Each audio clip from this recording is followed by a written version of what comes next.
أعوذ بالله من الشيطان الرجيم. بسم الله الرحمن الرحيم. اقرأ.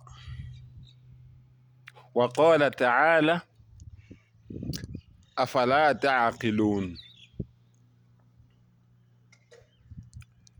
وقال تعالى: صم بكم عمي فهم لا يعقلون. Ngicela u-Allah angivikele kusathane ongathandwa. Egameni lika Allah onomusa onesihawu. Hey bafowethu, uyazi umdali lo esimkhonzayo mkhulu kakhulu ngendlela eyisimanga. Uyazi umdali mayeqala ukwembula iQur'an emhlabeni uthi iqra, uthi fundani. Yingani umdali ethi sifunde? Kungani engashongo ukuthi alhamdulillah, udumo lonke lifanele yena, vele lumfanele, kodwa kungani eqale ngokuthi asifunde? Ngoba talabul ilm faridatun ala kulli muslim. Ukuba nentshisekelo yokuba nolwazi kubalekile, it's a must kuwo wonke umuntu oyibiza ngemuslim. Ngoba kufanele ube nolwazi, uhlakaniphe. Hey bafowethu, uyazi mawufuna ukuba umKristu weqiniso, mawufuna ngempela ukuba umKristu weqiniso, kuyafana nje neNazaretha. Kufanele uqale ulahlekele umqondo kuqala, uqale uphithanele umqondo kuqala, uqale ungacabangi ngendlela eright. Umqondo wakho nje uphambuke nje nokwenza. Abanye bathi beyale wena uphambane nabo ushonele. Ngoba akekho umuntu ongaboni ukuthi ngenkolo yobuKristu kudlalwa ngabantu. Kodwa basaqhubeka abantu bangamaKristu belokhu bebona ukuthi kudlalwa ngabo. Ake ngunabele nje ngobuKristu ukuthi wazi ukuthi kahle kahle mawumKristu yini le oyilandelayo kahle kahle, ngoba ngiyabona ukuthi awazi. Oqala ubuKristu uma ngabe bufika la ezweni likaMthaniya, bufika ngeminyaka yo 1600 ubuKristu. Bahlala ke iminyaka engamashumi amahlanu nambili. Befike la bona ngo-1600 John Alexander Dowie, lokuzana Peter Leroux, yibo abafika nobuKristu la. Lawo bantu laba ngisakutshela namanje babeyizangoma. Bafika ke lawo bantu labo nobuKristu lobo. Kukuthi la ko-1566 kwaseqaliwe vele kuthunjwa abantu eAfrika ngomkhumbi owawubizwa ngoJesu. Angikuphindele igama lalowo mkhumbi loyo ukapteni wawo kwaku Sir John Hoskins. Okuwuye ukapteni. Lowo mkhumbi loyo was pioneered by Queen Elizabeth II, uQueen Elizabeth wesibili waseBritania. Lowo mkhumbi loyo owawuphethe abantu bakithi abamnyama ababekhishwa emasikweni abo ngenkani okukhonza umvelinqangi, bethunjiwe over 400 abantu ababekulowo mkhumbi loyo. Ufakwa ubuKristu ngenkani. Mawungabe ungabufuni ubuKristu wawubulawa uthatha uphoselo olwandle. Sengikhuluma namaKristu ke manje. Ingakho ngithi ukuze ube umKristu kufanele ulahlekelwe ingqondo kuqala, uphithanelwe ikhanda, ulahlekelwe umqondo. Ingakho umdala ethi anina guidance, ayikho into enibonisa ukukhanya maKristu. Lalela-ke wemKristu, iBhayibheli lelo nalo manje endlini lele abalibiza ngeKJV, King James Version. Ngifuna ukukutshela namhlanje ukuthi uhlale wazi ukuthi loyo King James loyo wayeyisitabane, wayeyinkonkoni. Lokubala nje amadoda amabili ayethandana nawo. Azange athandane nendoda eyodwa. Amabili ayethandana nawo. Eyokuqala kwaba yiDuke of Birmingham eBrithani noma eEngland. Soyibeka kanjalo. Britain noma eEngland khona lapho. Owesibili kwaba uGeorge Villiers okwakuyindoda kalo King James lo okuwuye onihlelela iBhayibheli leli eseniqhoshe ngalo kangaka namhlanje. Uthi kumbuzo wami kini maKristu,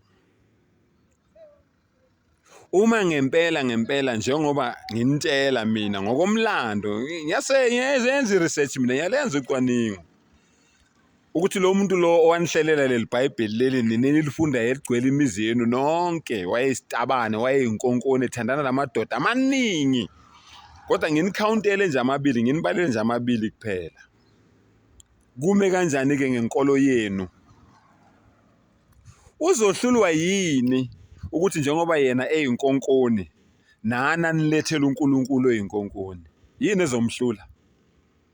Ngoba phela lo nkulunkulu lo oziqwintathu lo wamadoda amathathu athandanayo emntwini oyedwa akekho eBhayibhelini.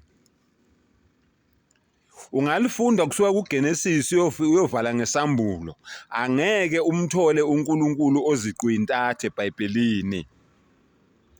Umfundisi othi mbatha ukhona uNkulunkulu oziqwintathu eBhayibhelini ngizimisele mina ukuyinikela ebandleni lakhe. Anguphindele. Umfundisi othi mbatha uNkulunkulu oziqwintathu eBhayibhelini noma ikhona ivesi lapho ethi uNkulunkulu mina ngiziqwintathu ngihlukene kathathu yimina uNkulunkulu Baba bese kuba khona uNkulunkulu Ndodana bese kuba khona uNkulunkulu Moya Oyingcwele yithi labo siyathandana sobathathu. Umfundisi ozongivezela lelo vesi lele eBhayibhelini ngizimisele mina ukuyinikela ebandleni lakhe. Mina ngiwusontshikase, mina ngiyikhumbula amagwala, mina ngiwumthenga ngenkomo abofokazana bithenga amahlahla, mina ngiwushando wakhe ngomqangabhoda abofokazana bakha ngotshani, mina ngiyikhumbula amagwala, mina ngiwushando waphakela inyoni zaze zambonga zathi chiyo, mina ngumagizagiza, mina nguwumagwaza aphindele. Ngithi mina ngudlekezela ngizimisele, mina ngiyinyathe emnyama kansele ngimisele ukuthi umfundisi ozongivezela uNkulunkulu oziqwintathu eBhayibhelini ngiyimisele ukuyinikela ebandleni lakhe. Akekho nani niyazi uNkulunkulu enamphiwa ngeplate namphiwa amaRoma akatholika. Kodwa mina mangithi ngifunda iBhayibheli angimtholi uYeshua noma uJesu efika ezweni laseRoma noma eItaly noma efika ezweni laseBrithani noma eNgilandi noma efika eScotland noma efika eGermany eGermany angimtholi. Kodwa zonke lezincwadi lezi nina namhlanje esenisifundisa zona esiqhoshela ngazo zihambe wonke lamazwe la.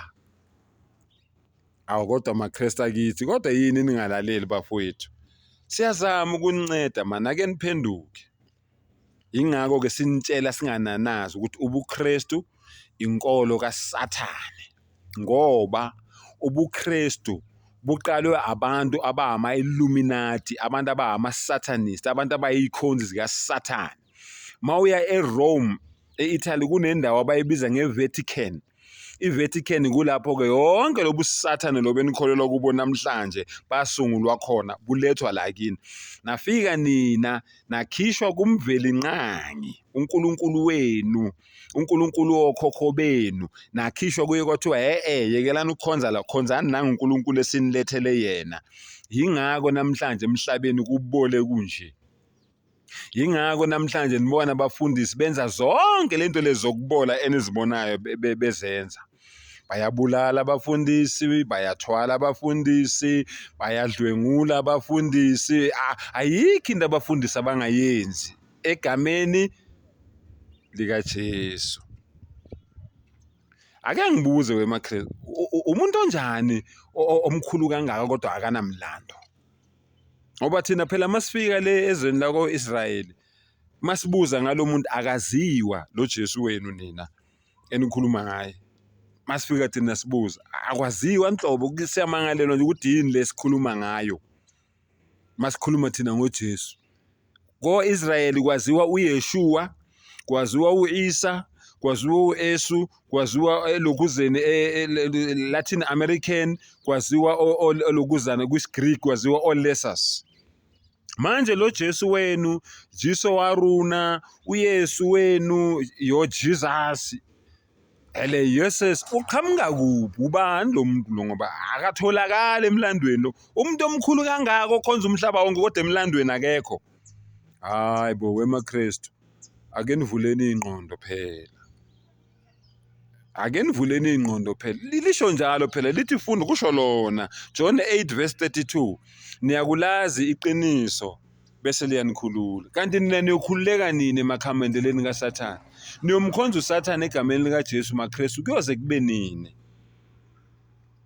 noma ngempela kuyiqiniso ukuthi ukuze ube umKristu ufanele uphithanelwe ikhanda ulahlekelwe ingqondo ungazazi indaba zakho ukuthi wenzani njengoba nenza nje masifunda iBhayibheli lithi iBhayibheli iphasika ngoJanuwari kodwa leni iphasika liba ngoMashi lisuke libe ngoMashi libe ngoApril anithole nje kwanini ukuthi nina kahlahle nesikhathi sini neyifanela nje namaNazaretha ngoba amaNazaretha ahlanganisa ubuKristu ahlanganise namasiko esintu nemikhuba mbumbule sibizwa ngamasiko neyifanela nje into eyodwa ingaka umdala ebuza ukuthi anifundi ngani why ningasebenzisa umqondo summum bukmun umyun deaf dumb and blind niyimpumputhe nizithulu niyimungulu kodwa niyezwa niyabona niyakhuluma fahum la yaqilun ananqonda nisebenzisa umqondo hayi bafowethu ake nivuke emaqandeni man ke nenza into nani nibonakala ukuthi nani ningabantu nivuke nje kahle emaqandeni ayikho lento yobuKristu busathane noma senitshelwa iBhayibheli leni encwadini kabaseKorinte bokuqala isahluko u15 verse u15 uyofika ngale kolokuzana ko24 ko18 lintshela straight ukuthi wonke amaKristu ayesihogweni niyaqhubeka nina nobuKristu niyaqhubeka nokusebenzela uSathane nazi kahle ukuthi nesihogweni ngapha niyacula siyahamba thina sezulwini yosala wena uthanda izono kodwa abantu abayesihogweni yini kusho iBhayibheli lena akusho uZandu hayi bafowethu nqunya amakhanda yekho bengithi angicacisi nje ukuthi ube umKristu fanele uqale ngokulahlekelwa ikhanda kuqala ulahlekelwe umqondo ungazazi indaba zakho njengamaNazaretha ukhulume yonke lemsangano leni ikhulumayo ukuthi uJesu uNkulunkulu uJesu wafa esiphambanweni wafela izono zenu kodwa namhlanje senezono nisayokhohlulela ngokwemisebenzi yenu yonke leyo msangana leyo niyikhulume yonke nje leyo nto leyo uzoba umKristu oqini oqobo-ke mangabe ukhuluma yonke lemsangano leni ikhulumayo ngathi umdala nganivula amehla nivula ingqondo nibone iqiniso niphume ebumnyameni nizohamba eqinisweni njengoba linjalo wa akhiru dawana alhamdulillahi rabbil alamin.